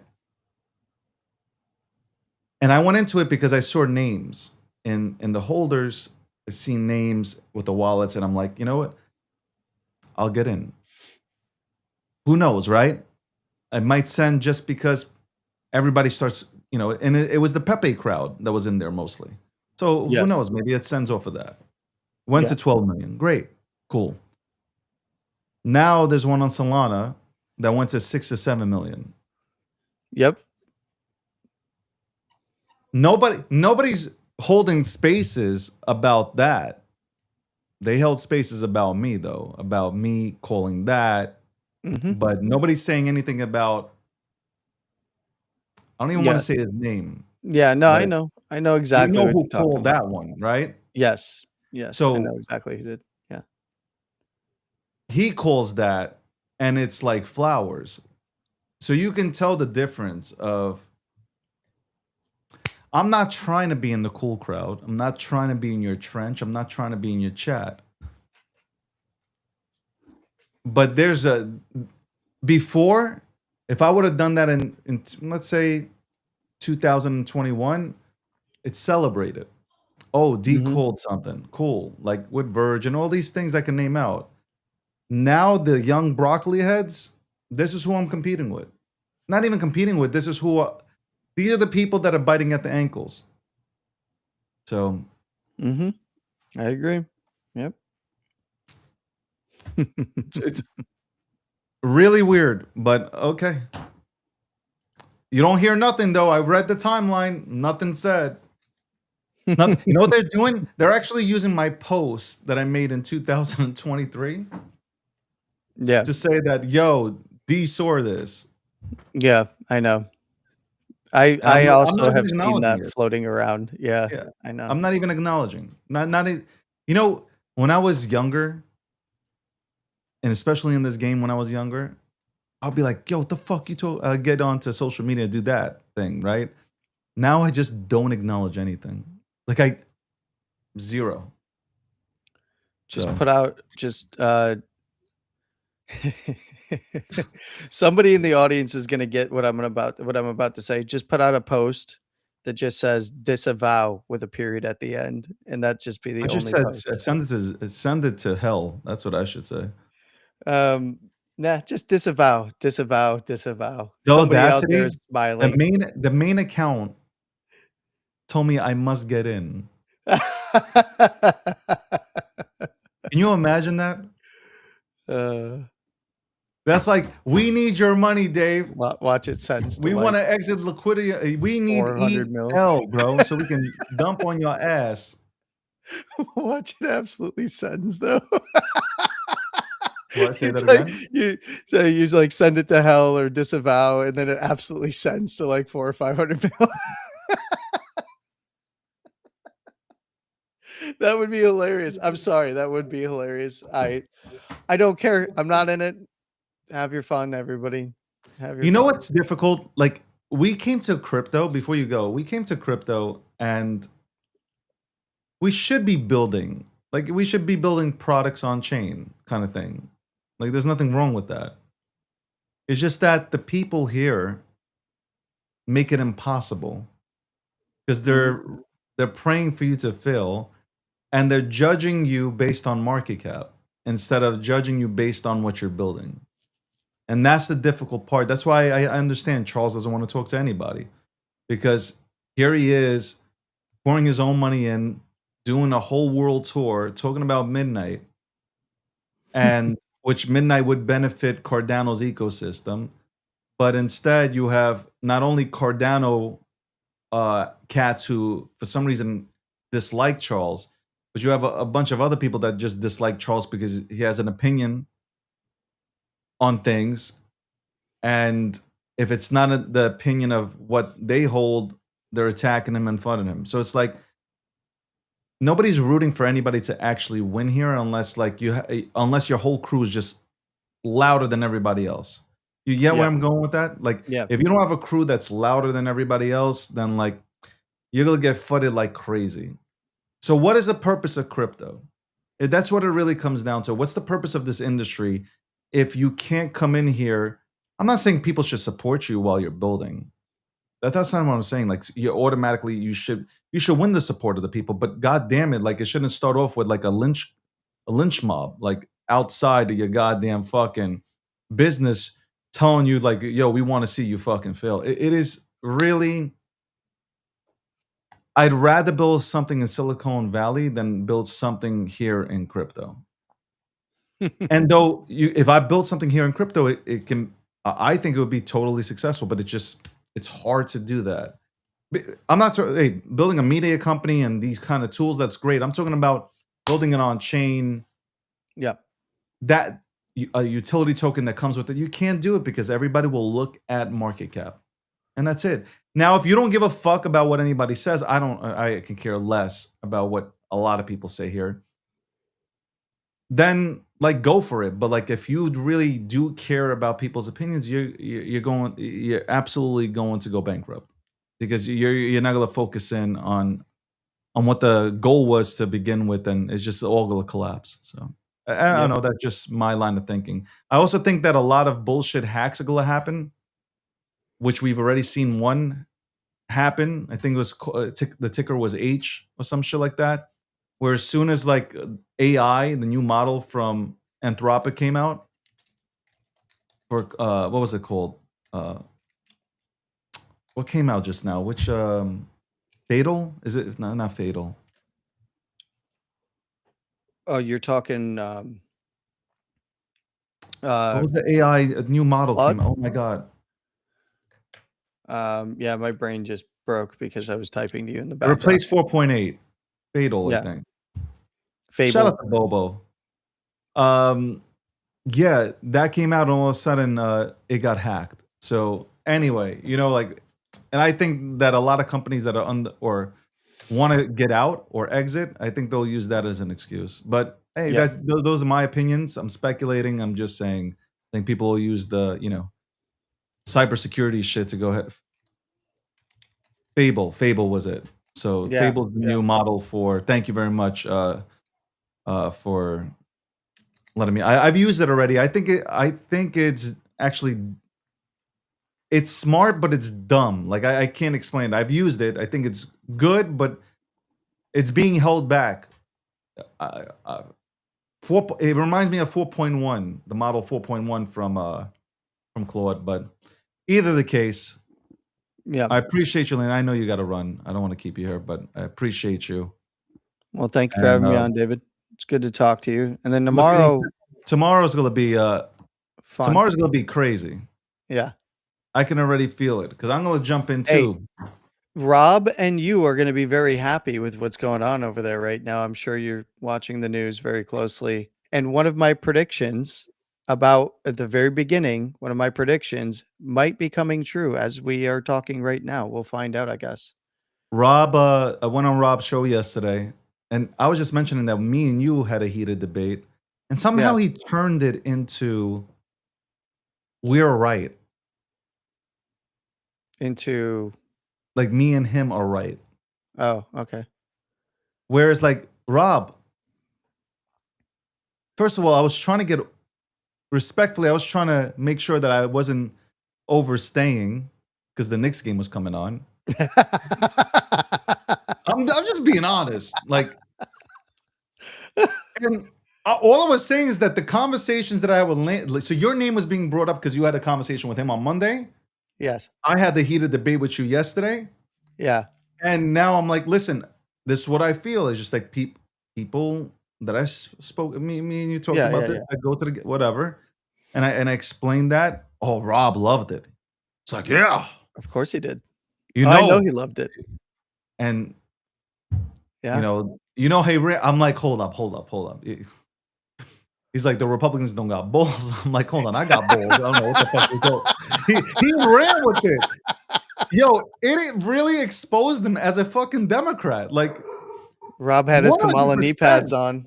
He's not even a panicking. He is a Democrat. And now tomorrow, he's gonna come on and he's gonna be like, I'm not a Democrat. No, you are Rob Nelson. You are absolutely 100% a Democrat.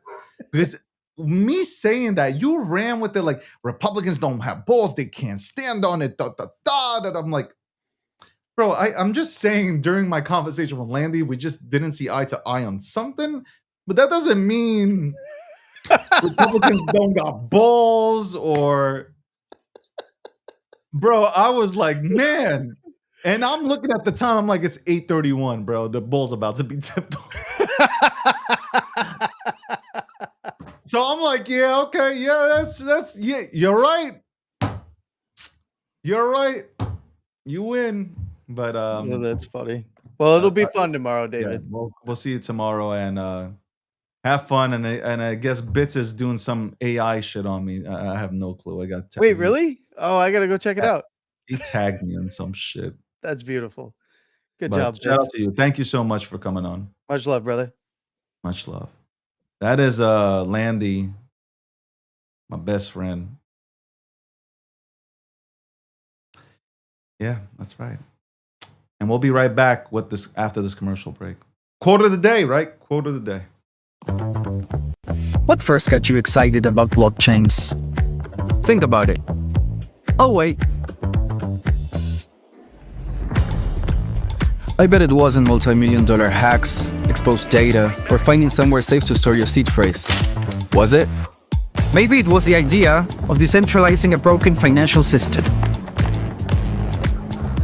Maybe it was imagining a world where people own their own data and get to sharing the value it creates. Or maybe it was the promise of a fundamentally better way of connecting, communicating, and transacting. The next phase of the internet that empowers us instead of exploiting us. So why hasn't that happened yet? Why are we still living with the same broken system that blockchains promise to fix? It's because blockchains can't keep a secret.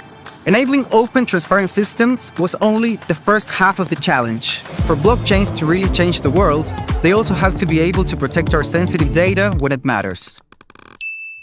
And that's why we built Midnight, to bring down the final barrier to mass adoption and unlock the full potential of the decentralized web. Let's build the internet we deserve, together.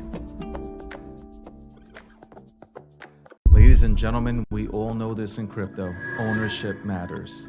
That's why Cake Wallet. Cake Wallet gives you full control of your digital assets, all in one easy-to-use application. You can store Bitcoin, Litecoin, Zcash, Monero, and many more with just one secure backup.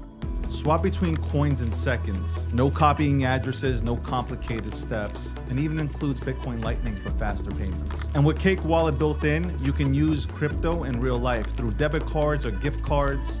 Simple, secure, self-custody. Download Cake Wallet and take control of your crypto.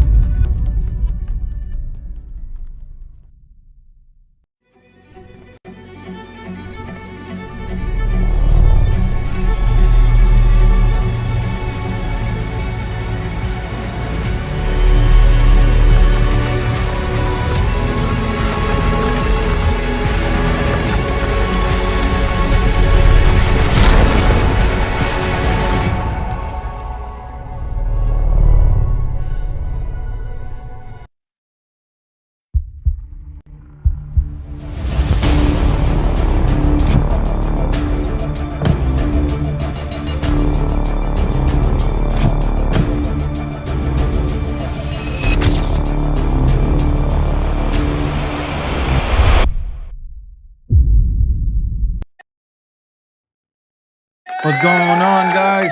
We're back. We are back.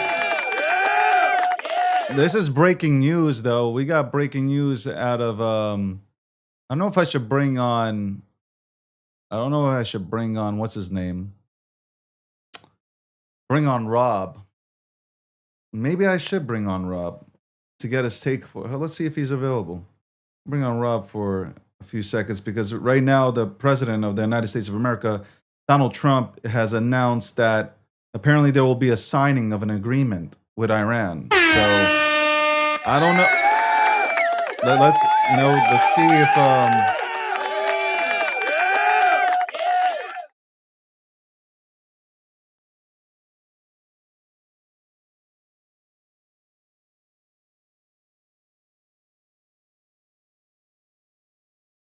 Let's see if he'll come on. But hey, that's if that happens. So right now the price of oil just went down. Also, I think NASDAQ just went up by 100, or the Dow just went up by 100 points. Let me get all that information together. This is what I was talking about yesterday, that we need to end the war in Iran. Did I not say this? Landy, did I not say that we need to end? Well, do I believe it is another, story? Okay, but at the end of the day, if the president now, and I hope it's real, if the president's coming out saying that an agreement is being signed out, and I'll read exactly what's being. Let me put it up here. Give me a second. Let's go ahead and put this up here, so we can all go ahead and see this, because this is good. Like, anybody's in crypto or in the financial markets, you're happy and you're excited. You want this. So let's go ahead and look. Go ahead and look and see. See if Polymarket has this up.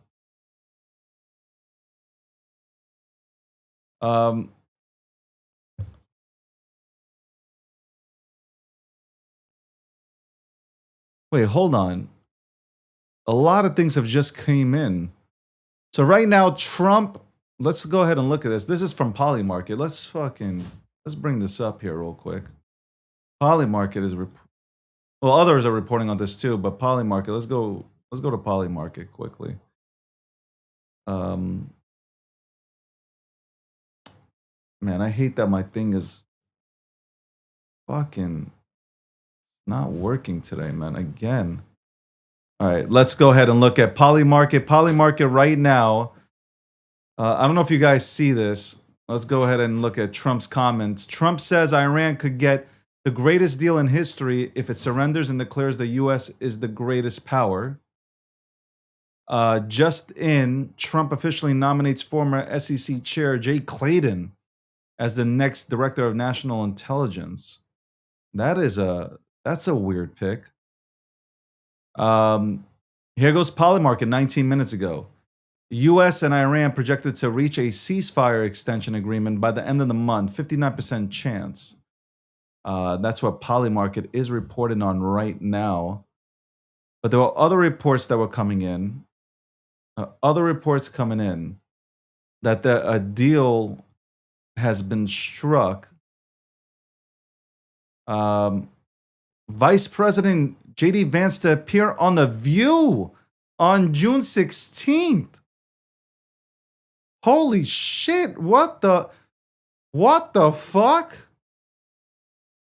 Is this real?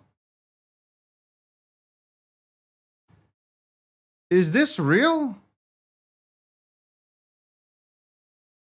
J.D. Vance to appear on The View? What the fuck is happening? J.D. Vance is going on The View. That is wild business, man. That is absolutely wild business. Holy shit. J.D. Vance on The View. Okay. That was not on my bingo card. That was absolutely not on my bingo card. Polymarket 45 minutes ago said, will Trump praise Allah again this month? That's wild. Trump cancels tonight's planned operations on Iranian infrastructure. And hold on, but like, where is that news? Where's that news? Hold on. Where is that news? Let me find that news. Let me find that. Let's see if I can find this. Okay. 50 minutes ago, President Trump says he has canceled scheduled strikes on Iran and the time and place of a deal signing will be announced shortly. But this has happened before. This has happened before, Donald. Okay, this has happened before. I don't think a lot of people are going to be excited. One being Rob Nelson. I don't think he's going to be excited about this. But here we go. Here we go. Let's look at this. God damn it. Based on the fact that discussions with the Islamic Republic of Iran have been brought to the highest level of the Iranian leadership and approved, I have, as President of the United States of America, canceled the scheduled strikes and bombings against Iran this evening. Discussions and final points have been, in both concept and great detail, approved by all parties involved, including the U.S., Israel, Saudi Arabia, UAE, Qatar, Turkey, Pakistan, all these fucking places. Naval Brigade will remain in full force and effective until the transaction is finalized. Time and place of a signing to be announced shortly. So there you go. There you go. Will this actually happen? Will this actually happen? Will it actually take place? Will actually take place is the question. Will it actually fucking happen so we can get back to business? But Rob Nelson makes a point, man. Rob Nelson makes a point. He says, like, with them and you know, with them still in power, with the terrorists still in power, like, how are we to believe? Here we go. 3 minutes in.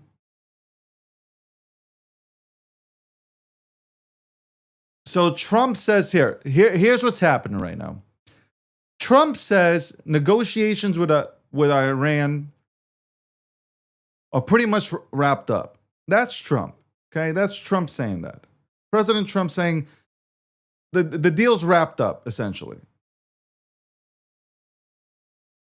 And here you have Iran says has not yet approved any text for agreement with the U.S. So Iran comes out, they're saying there's no agreement. Trump's coming out saying there's an agreement. They're for a date for it to be signed. What the fuck is happening? Who the fuck are you guys communicating with? This is annoying. We've been through this song and dance every single day. Can we not talk about this until you guys end up in the same room signing a goddamn document? Like, this is fucking annoying already. I gotta tell you, like, come on, man. Like, I am a MAGA head and all this stuff, but like, what the fuck is this, man? Every second. 1 minute it's done, the next minute it's not, then 1 minute it's done, next, no, not. Which one is it, bro?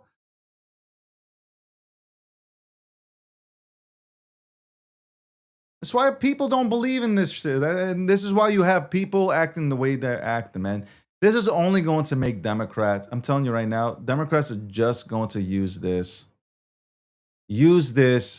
as a talking point to put down Trump.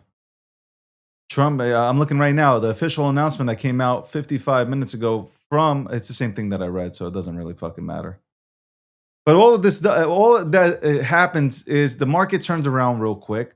But then when Iran comes back out and says that, hey, we have no deal, I don't know what the fuck Trump's talking about, then we end up with oil prices going right back up and stocks going down. Well, some stocks going down, but crypto, I don't know, for some reason, crypto is really affected. The wild part is crypto is really affected by the war in Iran. The stock market is not affected at all.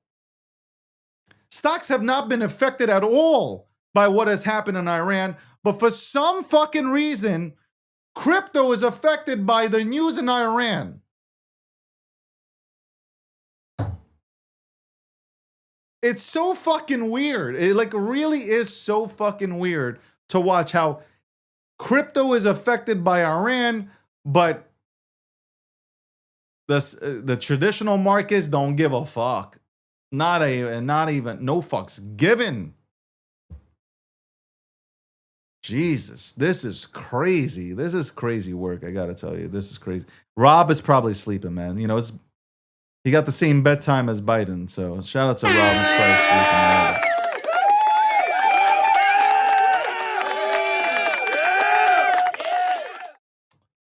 Probably sleeping, so like again, I don't want to bother him. But I will not stay on here like yesterday for fucking 6 hours. I want to thank everybody for tuning in to the show.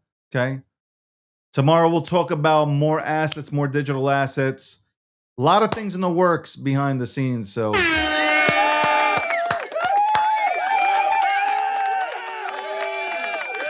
quote of the day. Should I give you guys the quote? Do you deserve the quote of the day?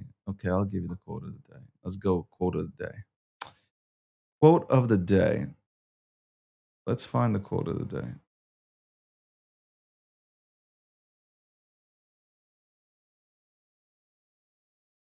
Okay, this is a good one. True loneliness does not begin in the absence of people, but in the moment a man sees through every mask and can no longer pretend. I'll read that again. True loneliness does not begin in the absence of people, but in the moment a man sees through every mask and can no longer pretend. Shout out.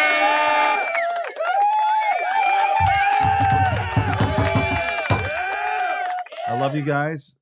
I hope you have a prosperous day.